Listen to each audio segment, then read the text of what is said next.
Hello everyone, আজকের আবার নতুন রিভিউ নিয়ে আপনাদের মাঝে চলে আসলাম। আজকের রিভিউ থাকছে মূলত তরমুজ নিয়ে। সংক্ষিপ্ত আকারে তরমুজ এবং বিভিন্ন ধরনের ফল ফলাদি নিয়ে আজকে তুলে ধরবো। তো চলুন তরমুজ সম্পর্কে কিছু তথ্য আমরা জেনে আসি। ওকে,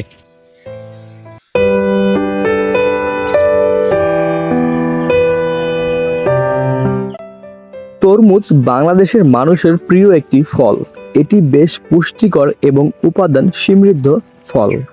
বাণিজ্যিকভাবে বাংলাদেশের বিভিন্ন জায়গায় এর চাষ হয়ে থাকে। মূলত গ্রীষ্মের ফল তরমুজ উঠে গেছে বাজারে।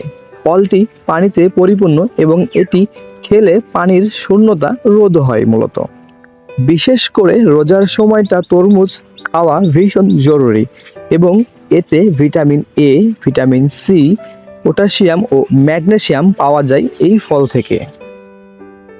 এছাড়া তরমুজের প্রায় 92% পানি দ্বারা পরিবেষ্টিত।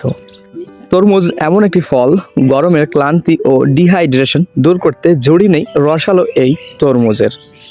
সো গাইজ, সবাই ভালো থাকবেন, সুস্থ থাকবেন। আজকের মতো এখানেই সমাপ্তি, অ্যান্ড আপনাদের সাথে নতুন আবার কোনো ভিডিও নিয়ে দেখা হবে। তো এই পর্যন্তই, সবাই ভালো থাকবেন, সুস্থ থাকবেন। আল্লাহ হাফিজ, বাই বাই।